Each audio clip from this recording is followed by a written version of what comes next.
ഞാൻ ഈ പറയണതെല്ലാം ആരുടെയും പ്രസംഗം കേട്ടിട്ടോ ആരെങ്കിലും എനിക്ക് പഠിപ്പിച്ചു തന്നതോ അല്ല. ദൈവത്തിന്റെ പരിശുദ്ധാത്മാവ് വെളിപാടിലൂടെയും വെളിവിലൂടെയും പഠിപ്പിച്ചിട്ടുള്ളതാണ്. അത് സഭാപ്രബോധനങ്ങളുടെ അടിസ്ഥാനത്തിൽ നോക്കുമ്പോൾ വളരെ കൃത്യമാണ്. ഇപ്പോ ഞാൻ പറഞ്ഞു, പിശാച് ഒരു സൃഷ്ടി മാത്രമാണ്. എവിടെയാ? കാറ്റക്കിസത്തിൽ 300 നമ്മൾ ഇന്നൊരു പ്രാവശ്യം അത് പറഞ്ഞു. ഇതിനു മുമ്പ് കാറ്റക്കിസത്തിൽ 395 നമ്പറിൽ പറയുന്നത് കേൾക്കും.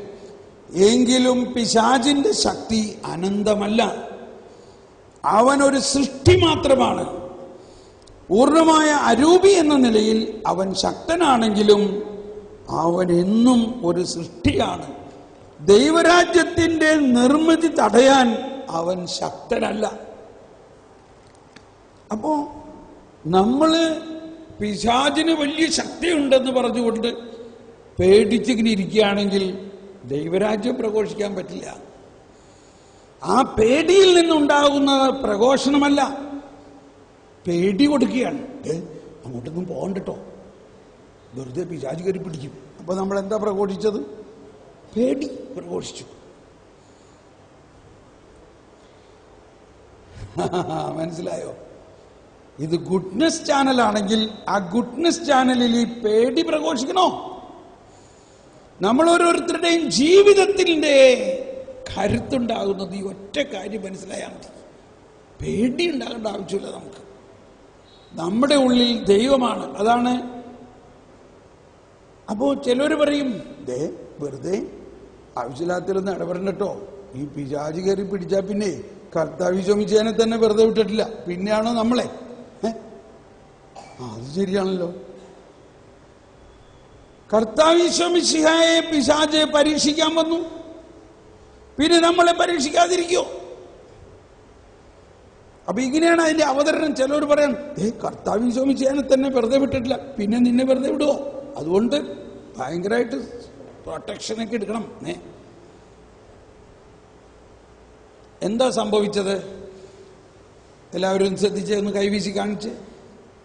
യേശുവിനെ പിശാച് പരീക്ഷിച്ചു. ചോദ്യം ഇതാണ്: യേശു പിശാചുമായിട്ടുള്ള ആ സംഘട്ടനത്തിൽ പിശാച് യേശുവിന്റെ അടുത്ത് വന്നുവോ, അതോ യേശു പിശാചിന്റെ അടുത്ത് ചെന്നുവോ?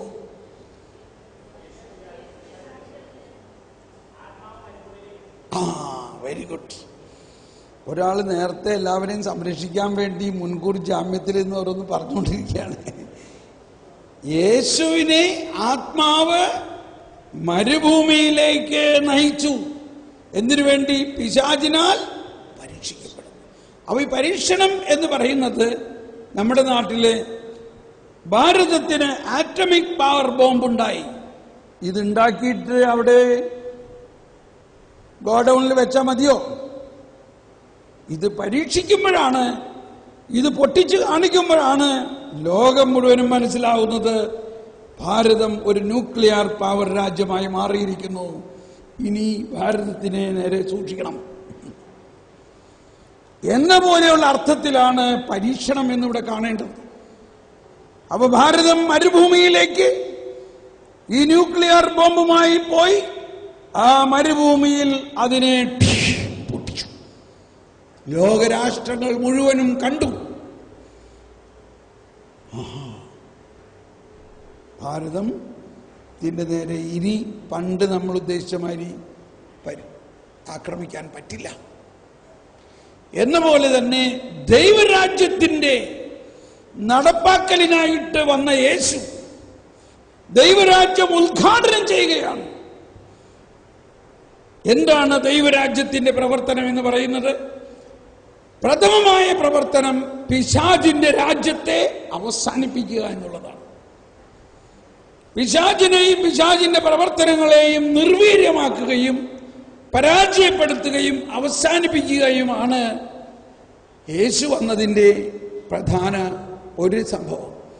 അതുകൊണ്ട് വന്ന ഉടനെ തന്നെ യേശു മരുഭൂമിയിലേക്ക് ചെല്ലുകയാണ്. എടാ വാ, പരീക്ഷിക്കും.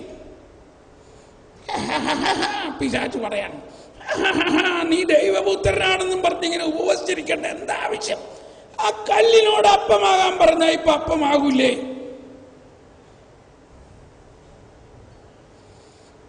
ഈശോ പറഞ്ഞു, മനുഷ്യൻ ജീവിക്കുന്നത് അപ്പം കൊണ്ട് മാത്രമല്ല, ദൈവത്തിന്റെ അധരത്തിൽ നിന്ന് വരുന്ന വചനം കൊണ്ട് കൂടിയാണെന്ന് എഴുതപ്പെട്ടിരിക്കുന്നു. കണ്ടോ, എഴുതപ്പെട്ടിരിക്കുന്നു എന്ന് പറഞ്ഞാൽ വചനം കോട്ട് ചെയ്യുകയാണ്. വചനം ഈശോ പഴയ നിയമത്തിലെ ആ വചനം എടുത്തു പറഞ്ഞപ്പോൾ പിശാച് പരാജയപ്പെട്ടു, പിശാച് വിട്ടുപോയി. അങ്ങനെ 3 പരീക്ഷണങ്ങളിലൂടെ അവസാനം പറഞ്ഞു, പിശാചെ ദൂരെ പോവുക. അതോടെ പിശാചിന്റെ മേലുള്ള ദൈവത്തിന്റെ ബോംബ് പൊട്ടി. ലോകം മുഴുവനും ഇത് കാണാൻ സാധിക്കുകയാണ്, നമുക്കിന്നും കാണാൻ സാധിക്കുകയാണ്. യേശു വന്ന ഉടനെ തന്നെ, യേശു സുവിശേഷ പ്രഘോഷം ആരംഭിക്കുന്നതിന് മുമ്പ് തന്നെ ആദ്യം ചെയ്തത് പിശാചിനെ എങ്ങനെ നിർവീര്യമാക്കുക എന്നുള്ളത് വെളിപ്പെടുത്തി തരിക എന്നതാണ്. അതേ വചനവും അതേ കർത്താവുമാണ് നമ്മൾ ഓരോരുത്തരിലും വസിക്കുന്നത്. അതുകൊണ്ട് അതേ വചനവും പ്രഘോഷിക്കുകയും അതേ കർത്താവിൽ വിശ്വസിക്കുകയും ചെയ്യുമ്പോൾ പിശാച് താനെ പോകും. നിങ്ങളുടെ വിശ്വാസത്തിന്റെ അടിസ്ഥാനം മാനുഷിക ജ്ഞാനത്തിലാകാതെ ദൈവശക്തിയിലാകട്ടെ. ഒന്ന് സ്തുതിച്ച് പ്രാർത്ഥിക്കാം. യേശുവേ സ്തോത്രം, ഹല്ലേലൂയ, ഹല്ലേലൂയ. ഞങ്ങളുടെ വിശ്വാസം വർദ്ധിപ്പിക്കണമേ, ജ്ഞാനം നൽകണമേ. Praise the Lord.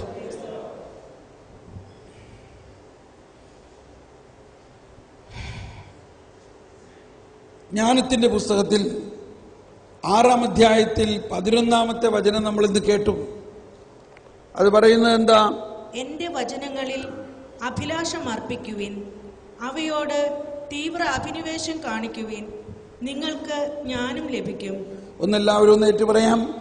എന്റെ വചനങ്ങളിൽ അഭിലാഷം അർപ്പിക്കുവിൻ, അവയോട് തീവ്ര അഭിനിവേശം കാണിക്കുവിൻ, നിങ്ങൾക്ക് ജ്ഞാനം ലഭിക്കും. ഇതാണ് ജ്ഞാനം ലഭിക്കുന്നതിന്റെ ഒരു വശം. ഇപ്പൊ ഞാൻ പറഞ്ഞല്ലോ, ജ്ഞാനം, ദൈവത്തിന്റെ വചനം തന്നെ ജ്ഞാനമാണ്. Wisdom B attentive. ദൈവത്തിന്റെ വചനം ദൈവത്തിന്റെ ജ്ഞാനമാണ്. അതിൽ ആ രീതിയിൽ അഭിലാഷമർപ്പിക്കണം, ആ രീതിയിൽ വചനം പഠിക്കണം, ആ രീതിയിൽ വചനത്തിന്റെ ഉള്ളിലേക്ക് ചുഴഞ്ഞിറങ്ങണം. ഇനി രണ്ടാമത് തുറന്ന് എഴുതിയിരിക്കുന്നത് കേൾക്കാം. തേജസ്സുറ്റതാണ് ജ്ഞാനം. എല്ലാവരും ഏറ്റു പറഞ്ഞുകൊണ്ട് 6-ാം അധ്യായത്തിൽ 12-ാമത്തെ വചനമാണിത്. ജ്ഞാനത്തിന്റെ പുസ്തകം. തേജസ്സുറ്റതാണ് ജ്ഞാനം, അത് മങ്ങിപ്പോകുകയില്ല. ജ്ഞാനത്തെ സ്നേഹിക്കുന്നവർ, എല്ലാവരും കരമുയർത്തി ശബ്ദമുയർത്തി ഏറ്റു പറഞ്ഞുകൊണ്ട്, ജ്ഞാനത്തെ സ്നേഹിക്കുന്നവർ നിഷ്പ്രയാസം അവളെ തിരിച്ചറിയുന്നു. അവളെ തേടുന്നവർ കണ്ടെത്തുന്നു. തന്നെ അഭിലഷിക്കുന്നവർക്ക് വെളിപ്പെടാൻ അവൾ തിടുക്കം കൂട്ടുന്നു. കണ്ടോ, 3 കാര്യങ്ങളാണ്. ഒന്നുകൂടി വായിക്കാം. ജ്ഞാനത്തെ സ്നേഹിക്കുന്നവർക്ക് നിഷ്പ്രയാസം അവളെ തിരിച്ചറിയുന്നു. അവളെ തേടുന്നവർ, 2, അവളെ തേടുന്നവർ കണ്ടെത്തുന്നു. 3, തന്നെ അഭിലഷിക്കുന്നവർക്ക് വെളിപ്പെടാൻ അവൾ തിടുക്കം കൂട്ടുന്നു. ഇതാണ് ജ്ഞാനത്തെ സ്നേഹിക്കുക. നമ്മൾ എന്തിനെ സ്നേഹിക്കുന്നുവോ അതുമായിട്ട് നമ്മൾ ഒന്നാകുകയാണ്. നമ്മൾ നമ്മുടെ ജീവിത പങ്കാളിയെ സ്നേഹിക്കുമ്പോൾ ജീവിത പങ്കാളിയുമായിട്ട് ഒന്നാകുന്നു. നമ്മൾ ദൈവത്തെ സ്നേഹിക്കുമ്പോൾ ദൈവവുമായിട്ട് ഒന്നാകുന്നു. നമ്മൾ സ്വർണത്തെ സ്നേഹിക്കുമ്പോൾ സ്വർണവുമായിട്ട് ഒന്നാകുന്നു. നമ്മൾ വസ്തുവകകളെ സ്നേഹിക്കുമ്പോൾ ആ വസ്തുവകയുമായിട്ട് ഒന്നാകും. അപ്പൊ സ്വർണത്തെ സ്നേഹിക്കുന്ന ഒരു പാർട്ടി തൃശ്ശൂർ ടൗണിലോ എറണാകുളം ടൗണിലേക്ക് പോയി കഴിഞ്ഞാൽ ഇങ്ങനെ നോക്കി നോക്കി നടക്കാം. ദേ അവിടെ ഒരു സ്വർണ്ണക്കടയുണ്ട്, അവിടെ ഒരു സ്വർണ്ണക്കടയുണ്ട്, ചേട്ടാ നമുക്കൊന്ന് അവിടെ കയറി നോക്കാം. അയ്യോ ഇപ്പൊ എൻ്റെ അടുത്ത് പൈസ ഒന്നുമില്ല. അല്ല, ഒന്ന് കയറി നോക്കാന്നേ ഇല്ലേ ചേച്ചിമാരെ?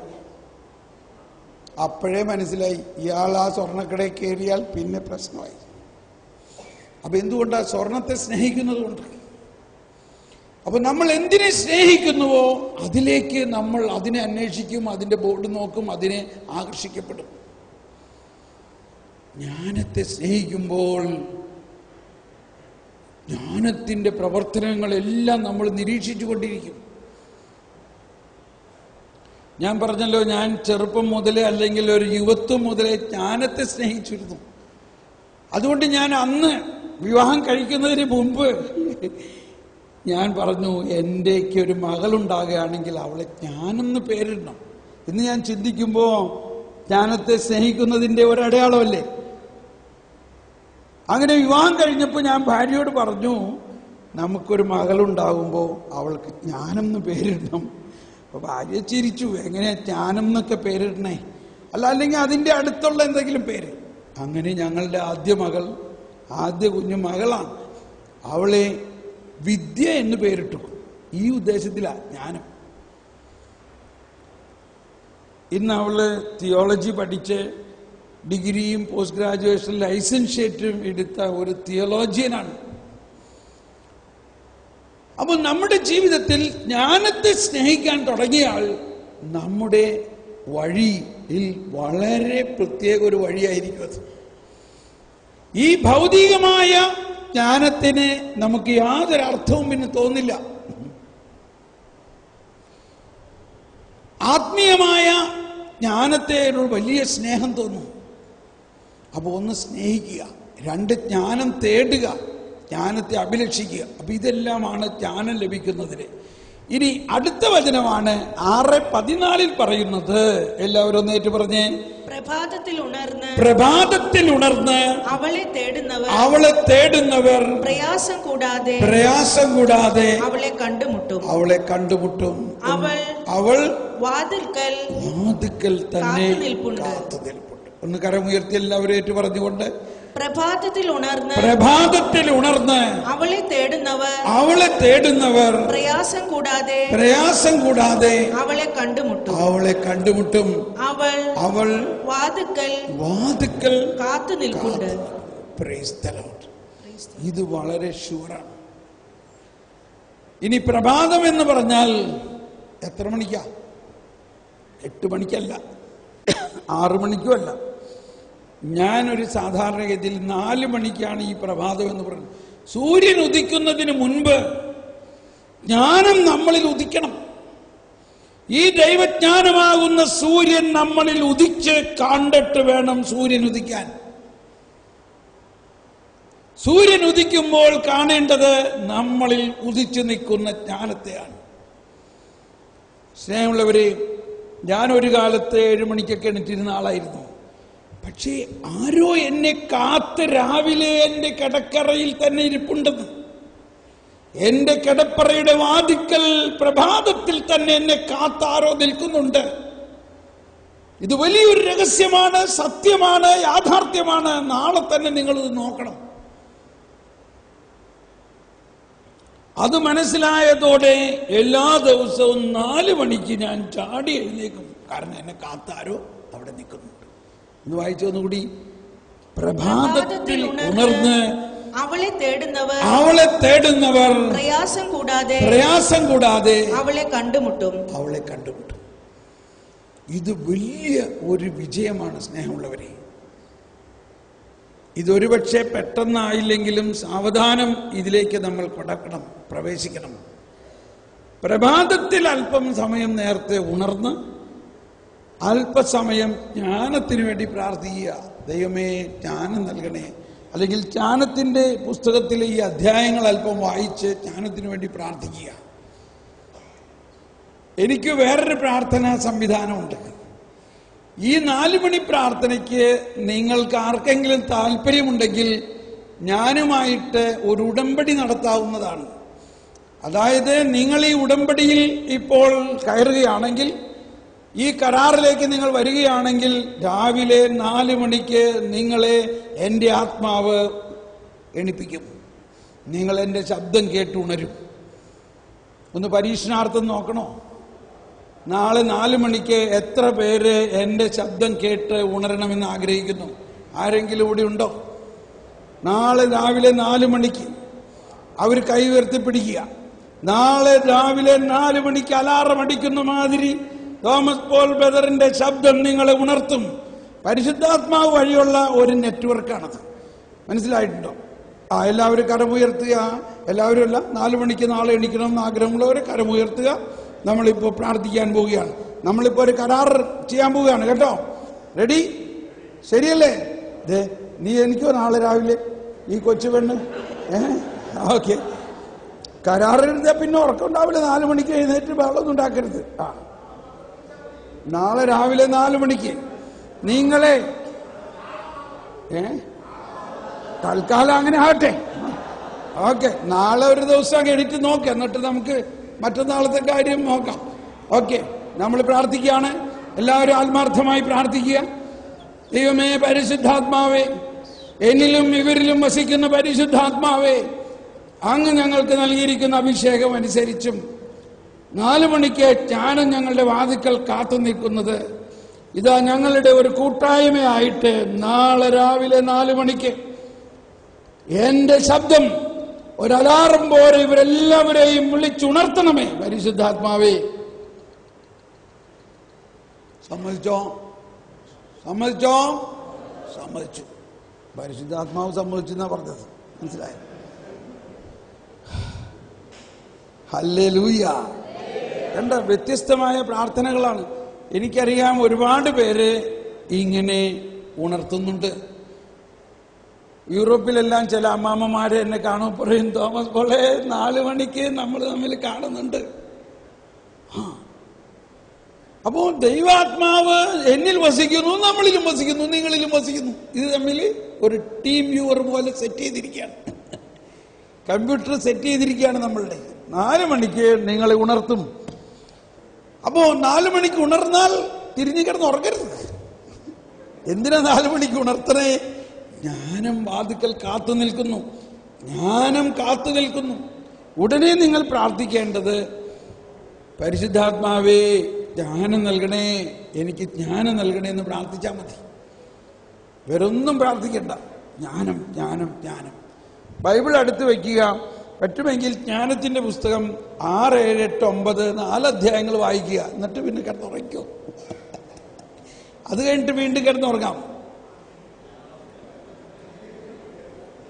വാസ്തവത്തിൽ ഈ 3-4 അധ്യായം വായിക്കുമ്പോഴേക്കും നമ്മൾ അങ്ങ് ജ്വലിക്കാൻ തുടങ്ങും.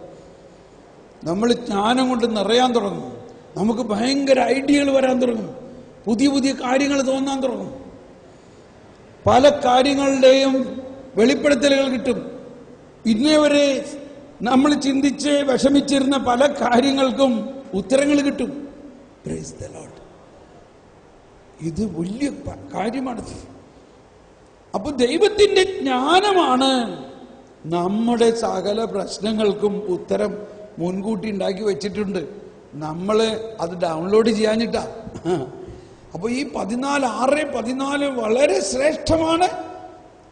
നിങ്ങള് കൈ ഉയർത്താത്തവരും 4 മണി അല്ലെങ്കിൽ 5 മണിക്ക് 6 മണിക്ക് എല്ലാം എണീക്കുമ്പോൾ ആദ്യം തന്നെ ഇനി കുറച്ച് ദിവസം ജ്ഞാനത്തിന് വേണ്ടി പ്രാർത്ഥിക്കണം. സ്നേഹമുള്ളവരെ, നിങ്ങളുടെ ജീവിതത്തിൽ വലിയ ഒരു മാറ്റം ഉണ്ടാകും. വലിയൊരു മാറ്റം. ഓക്കെ, ഇനി 15-ാമത്തെ വചനം. ഇപ്പൊ നമ്മൾ 6, 11, 12, 13, 14 ഇതെല്ലാത്തിലും എങ്ങനെയാ ജ്ഞാനം ലഭിക്കുന്നുള്ളതാ. ഇനി 15-ാമത്തെ വചനം കേൾക്കൂ. അവളിൽ ചിന്ത ഉറപ്പിക്കുന്നതാണ് വിവേകത്തിന്റെ പൂർണ്ണത. ഒന്നെല്ലാവരും ഏറ്റു പറഞ്ഞേ. അവളിൽ ചിന്ത ഉറപ്പിക്കുന്നതാണ് വിവേകത്തിന്റെ പൂർണ്ണത. ഒന്നുകൂടി. അവളിൽ ചിന്ത ഉറപ്പിക്കുന്നതാണ് വിവേകത്തിന്റെ പൂർണ്ണത. 15-ാമത്തെ വചനം. അവളിൽ ചിന്ത ഉറപ്പിക്കുന്നതാണ് വിവേകത്തിന്റെ പൂർണ്ണത. 16-ാമത്തെ വചനം. അവളിൽ ചിന്ത ഉറപ്പിക്കുന്നതാണ് വിവേകത്തിന്റെ പൂർണ്ണത. 17-ാമത്തെ വചനം. അവളിൽ ചിന്ത ഉറപ്പിക്കുന്നതാണ് വിവേകത്തിന്റെ പൂർണ്ണത. 18-ാമത്തെ വചനം. അവളിൽ ചിന്ത ഉറപ്പിക്കുന്നതാണ് വിവേകത്തിന്റെ പൂർണ്ണത. അവളുടെ കാര്യത്തിൽ ജാഗരൂകതയുള്ളവൻ അവളുടെ കാര്യത്തിൽ, എല്ലാവരും അവളുടെ കാര്യത്തിൽ ജാഗരൂകതയുള്ളവൻ ദുഃഖവിമുക്തനാകും. ദുഃഖവിമുക്തനാകും. ഇതാ എല്ലാവരുടെയും പ്രശ്നങ്ങൾ എന്താ? എന്തെങ്കിലും ദുഃഖവും നിരാശയും ആങ്സൈറ്റിയും പ്രശ്നങ്ങളാണ്. എന്തുകൊണ്ടാണ് ഈ ദുഃഖവും നിരാശയും പ്രശ്നങ്ങൾക്ക്? ഒരു അമ്മച്ചി, സ്കൂൾ ടീച്ചറായ അമ്മച്ചി റിട്ടയറായി. ജീവിതകാലം മുഴുവനും പഠിപ്പിച്ച ശേഷം കിട്ടിയ റിട്ടയർമെന്റ് ബെനിഫിറ്റ് മുഴുവനും ഒരു ബ്ലേഡ് കമ്പനിയിൽ കൊണ്ടുപോയി ഇൻവെസ്റ്റ് ചെയ്തു.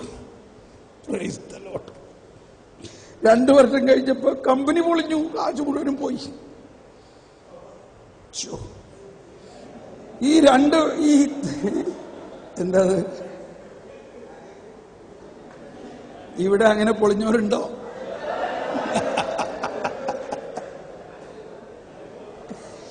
Praise the Lord. ഇത് ഇവരൊക്കെ ചെറുപ്പമാണ്. ഇത് റിട്ടയർ ആയ ഒരു ടീച്ചർ എന്തെന്നാണോ ടീച്ചിങ് ചെയ്തിരുന്നതെന്ന് നമുക്ക് അറിഞ്ഞൂടാ. ജീവിതകാലം മുഴുവനും ജോലി ചെയ്തുണ്ടായ സമ്പാദ്യം മുഴുവനും ബ്ലേഡ് കമ്പനിയിൽ കൊണ്ടുപോയി കൊടുത്ത് മൾട്ടിപ്ലൈ പെട്ടെന്ന് കിട്ടുമെന്ന് വിചാരിച്ച് അവസാനം. അപ്പൊ ഇതെല്ലാം ഇതിനെന്താ പറയാ? അതാണ് ജ്ഞാനമില്ലാതെ പ്രവർത്തിക്കുന്നത് കൊണ്ട് താങ്ങാൻ പറ്റാത്ത ദുഃഖവും പ്രശ്നങ്ങളുമെല്ലാം വന്നുകൂടുന്നു ഇല്ലേ? എനിക്ക് ഭയങ്കര പ്രയാസം തോന്നി ആ അമ്മച്ചിയുടെ കരച്ചിൽ കേട്ടപ്പോൾ. ഞാൻ പറഞ്ഞു, എൻ്റെ ദൈവമേ, ഒരല്പമെങ്കിലും. അപ്പൊ ഞാൻ ഈ ജ്ഞാനത്തിന്റെ പുസ്തകം എന്ന് പറയണ കേട്ടപ്പോ ഈ അമ്മച്ചി പിന്നെ ധ്യാനം കഴിഞ്ഞപ്പോ വന്നപ്പോ, തോമസ് പോളെ എവിടെ ആ പുസ്തകം കിട്ടണേ? അത് ഉടനെ വാങ്ങിട്ടേ കാര്യമുള്ളൂ.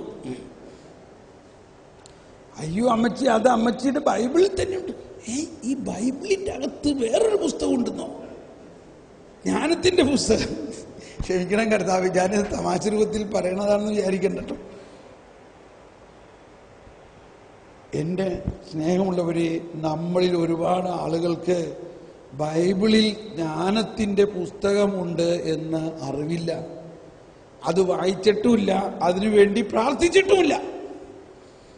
അതുകൊണ്ടല്ലേ ജീവിതകാലം മുഴുവനും കഷ്ടപ്പെട്ട് വേർത്തുണ്ടാക്കിയ ഈ പൈസ ചെലവാക്കുന്നതിനും ജ്ഞാനം വേണം. പൈസ കിട്ടിയതുകൊണ്ട് കാര്യം മാത്രമായോ? ഇത് വളരെ പ്രധാന ഒരു കാര്യമാണ്. അപ്പൊ ഇവിടെ പറയുന്നത് 2 കാര്യമാണ്. 1:6-15 പറയുന്നത് അവളിൽ ചിന്ത ഉറപ്പിക്കുന്നതാണ് വിവേകത്തിന്റെ പൂർണ്ണത. അവളുടെ കാര്യത്തിൽ ജാഗരൂകതയുള്ളവൻ ദുഃഖവിമുക്തനാകും. അപ്പൊ നമ്മളുടെ അടുത്ത് ഒരുപാട് ആളുകൾ ബിസിനസ് പാർട്ട്ണർഷിപ്പുമായിട്ട് വരും. അവിടെ ശ്രദ്ധിക്കണം, ജ്ഞാനത്തിൽ ദൈവത്തിന്റെ ജ്ഞാനത്തിനോട് പ്രാർത്ഥിക്കണം. ഈ പാർട്ട്ണർഷിപ്പ്, ഈ ബിസിനസ് പരിപാടിയിൽ ഞാൻ പൈസ ഇറക്കിയാൽ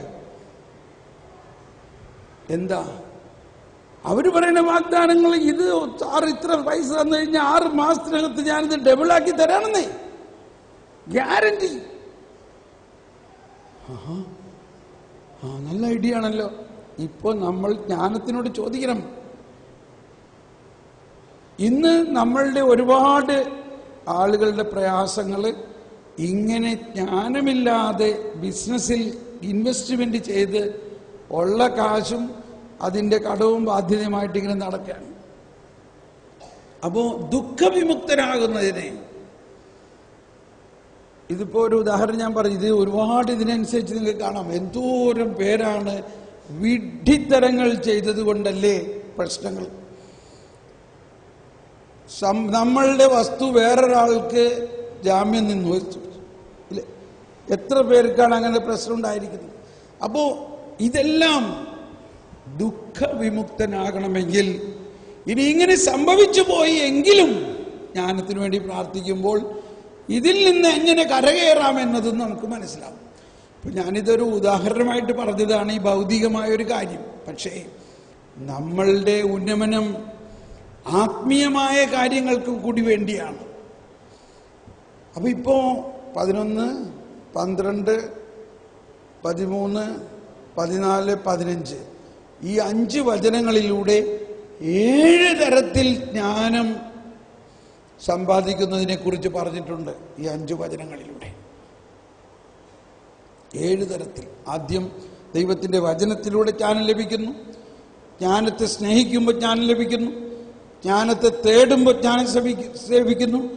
ജ്ഞാനത്തെ ഇല്ല, അതിനു മുമ്പ് അവളെ അഭിലഷിക്കുന്നവർക്ക് വെളിപ്പെടാൻ തിടുക്കം കൂട്ടുന്നു. പ്രഭാതത്തിൽ ഉണർന്ന് പ്രാർത്ഥിക്കുമ്പോൾ ജ്ഞാനം ലഭിക്കുന്നു. എപ്പോഴും ജ്ഞാനത്തെക്കുറിച്ച് ചിന്തിച്ചു കൊണ്ടിരിക്കണം. ഓക്കെ, വിവേകത്തിന്റെ പൂർണ്ണത. അപ്പൊ ഇനി 6-ാം അധ്യായം നമുക്ക് തൽക്കാലത്തേക്ക് വിടാം. 6-ാം അധ്യായത്തിന്റെ വേണി അവസാനം 22-ാമത്തെ വചനം എന്താ പറയുന്നത്? 6-ാം അധ്യായത്തിൽ ജ്ഞാനം എന്തെന്നും എങ്ങനെയുണ്ടായി എന്നും പറയാം, ഒന്നും ഞാൻ ഒളിക്കുകയില്ല. സൃഷ്ടിയുടെ ആരംഭം മുതലുള്ള അവളുടെ ഗതി ഞാൻ വരച്ചു കാട്ടാം. അവളെക്കുറിച്ചുള്ള അറിവ് ഞാൻ പകർന്നു തരാം. ഞാൻ സത്യത്തെ ഒഴിഞ്ഞു പോവുകയില്ല. ഹീനമായ അസൂയയുമൊത്ത് ഞാൻ ചരിക്കുകയില്ല. അതിന് ജ്ഞാനത്തോട് ഒരു ബന്ധവുമില്ല. ജ്ഞാനികളുടെ എണ്ണം വർദ്ധിക്കുന്നത് ലോകത്തിന്റെ രക്ഷയാണ്. വിവേകിയായ രാജാവാണ് ജനതയുടെ ഭദ്രത. എന്റെ വചനങ്ങളാൽ ശിക്ഷണം നേടുക, നിനക്ക് ശുഭം വരും. അപ്പോൾ ഇതെല്ലാം കഴിഞ്ഞിട്ട് 7-ാം അധ്യായത്തിലേക്ക്, ഇപ്പൊ നമ്മൾ ഇന്നത്തെ കുർബാനയിൽ അച്ഛൻ സോളമന്റെ ജ്ഞാനത്തെക്കുറിച്ച് പറഞ്ഞ് മനസ്സിലാക്കി. സോളമൻ ഒരു യുവാവായിരുന്നപ്പോൾ തന്നെ രാജാവായപ്പോൾ സോളമന് എങ്ങനെ ഇതൊക്കെ ചെയ്യണമെന്ന് അറിയില്ല. അതെല്ലാം നമ്മൾ കേട്ടു. ആ സോളമൻ നമ്മളെ പഠിപ്പിക്കുകയാണ്, എങ്ങനെയാണ് എനിക്ക് ജ്ഞാനം കിട്ടിയതെന്ന് ഞാൻ നിങ്ങളെ പഠിപ്പിക്കാം.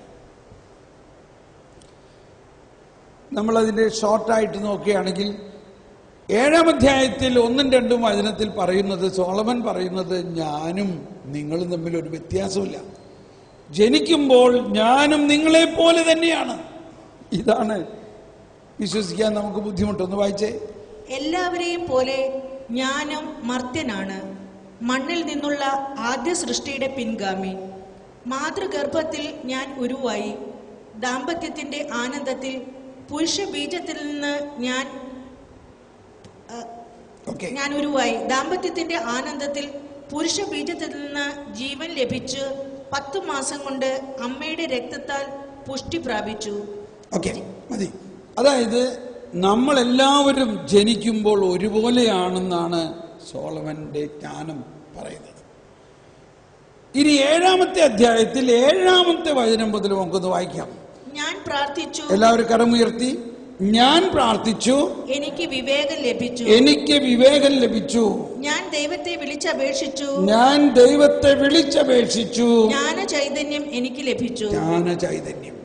ഒന്നെല്ലാവരും ശബ്ദമുയർത്തി ഒന്ന് ഏറ്റുപറഞ്ഞത്. ഞാൻ പ്രാർത്ഥിച്ചു, ഞാൻ പ്രാർത്ഥിച്ചു, എനിക്ക് വിവേകം ലഭിച്ചു. ഞാൻ ദൈവത്തെ വിളിച്ചപേക്ഷിച്ചു. ജ്ഞാന ചൈതന്യം എനിക്ക് ലഭിച്ചു. തുടർന്ന് വായിക്കാം. ചെങ്കോലിലും സിംഹാസനത്തിലും അധികം അവളെ ഞാൻ വിലമതിച്ചു. ഓക്കെ, ഒരു മിനിറ്റ്. ഇപ്പോ എനിക്ക് ഈ വചനം ആദ്യം വായിച്ചപ്പോ ഉണ്ടായ ഒരു ചിന്ത ഇതാണ്. സോളമൻ പറയാണ്, ഞാൻ പ്രാർത്ഥിച്ചു, എനിക്ക് വിവേകം ലഭിച്ചു. അപ്പൊ എനിക്ക് തോന്നുകയാണ്, ഇപ്പോ എൻ്റെ അടുത്ത് ഒരുപാട് പേര് കൗൺസിലിങ്ങിനൊക്കെ വരുമ്പോൾ അവരുടെ പ്രശ്നങ്ങളെല്ലാം കേൾക്കുമ്പോൾ ഞാൻ ചോദിക്കും, സാറേ നിങ്ങൾ രാവിലെ എത്ര സമയം പ്രാർത്ഥിക്കും? അയ്യോ, പ്രാർത്ഥിക്കാനൊന്നും സമയമില്ല, ഭയങ്കര തിരക്കാ, ഇല്ലേ? ഇതാണ് നമ്മളുടെ പ്രശ്നം. പക്ഷേ സോളമൻ രാജാവിന് പ്രാർത്ഥിക്കാൻ സമയമുണ്ടായിരുന്നു. അപ്പൊ നമ്മൾ പറയും, അദ്ദേഹം രാജാവാണ്, അദ്ദേഹത്തിന് കാര്യങ്ങളൊക്കെ നടത്താൻ ഇഷ്ടം പോലെ ജോലിക്കാരും അവരവരൊക്കെ ഉണ്ടാവും. ഇങ്ങനെയുള്ള മുടന്തൻ ന്യായങ്ങളാണ് നമുക്ക്. നമ്മുടെ പ്രശ്നം പ്രാർത്ഥിക്കാൻ സമയമില്ല എന്ന ഒരു വിഡ്ഢിത്തരം. അതാണ് അജ്ഞതയുടെ ആദ്യത്തെ പടിയെന്ന് ഞാൻ പറയും. ആരെങ്കിലും പറയുകയാണ്, ബ്രദറെ എനിക്ക് പ്രാർത്ഥിക്കാൻ സമയമില്ല, അത്രയ്ക്ക് തിരക്കാണെന്ന് പറഞ്ഞാൽ, ആഹാ, അപ്പോ നിന്റെ ജ്ഞാനം ഇത്രയേ ഉള്ളൂ എന്ന് എൻ്റെ മനസ്സിലൊരു കണക്കുകൂട്ടില്ല. അതായത് ഈ ജ്ഞാനത്തെ ഒന്ന് നമ്മളിലേക്ക് ഒഴുക്കാനായിട്ട് നമുക്ക് സമയമില്ല. പോപ്പ് ഫ്രാൻസിസിന് സമയമുണ്ട് പ്രാർത്ഥിക്കാൻ, മദർ തെരേസയ്ക്ക് സമയമുണ്ടായിരുന്നു, സോളമൻ രാജാവിന് പ്രാർത്ഥിക്കാൻ സമയമുണ്ടായിരുന്നു. നമുക്ക് പ്രാർത്ഥിക്കാൻ സമയമില്ല. സ്നേഹമുള്ളവരെ, ഇവിടെയാണ് നമ്മളിൽ ഉണ്ടാകേണ്ട ഒരു വ്യത്യാസം. നമ്മൾ എന്തോരം ധ്യാനം കൂടിയാലും എന്തെല്ലാം ടെലിവിഷൻ പ്രഭാഷണം കേട്ടാലും നമ്മൾ തന്നെ കുത്തിയിരുന്ന് പ്രാർത്ഥിക്കാതെ കാര്യം നടക്കില്ല. ഞാൻ എല്ലാ ദിവസവും 4 മണി മുതൽ 7 മണി വരെ 3 മണിക്കൂർ പ്രാർത്ഥിക്കുന്നുണ്ട്. അതുകൂടാതെ ഉച്ചയ്ക്കും വൈകുന്നേരവും എല്ലാം വേറെ പ്രാർത്ഥിക്കണം. ശുശ്രൂഷയിലായിരിക്കുന്ന വ്യക്തി ഈ ശുശ്രൂഷയിലേക്ക് നമ്മൾ നയിക്കുന്ന ദൈവ ചൈതന്യം ഒഴുകുന്നതിന് സമയം കൊടുക്കണം. ഇതിനെക്കുറിച്ച് നാളെ നമുക്ക് വീണ്ടും കേൾക്കാം. അപ്പോൾ ഇവിടെ സോളമൻ പറയുന്നതിന്റെ ധ്വനി ഇതാണ്: ഞാൻ പ്രാർത്ഥിച്ചു, എനിക്ക് കിട്ടി. നീ പ്രാർത്ഥിച്ചാൽ നിനക്ക് കിട്ടും, നീ പ്രാർത്ഥിച്ചില്ലെങ്കിൽ നിനക്ക് കിട്ടുന്നില്ല. ഈ ഫോറിനിലൊക്കെ അല്ലെങ്കിൽ ഇവിടെ ഉണ്ടെന്ന് തോന്നുന്നു ചില വലിയ വലിയ ഷോപ്പുകൾ സെയിൽ എന്ന് പറയും. സെയിൽ അല്ലേ, അങ്ങനെ പറയില്ല ഇവിടെ.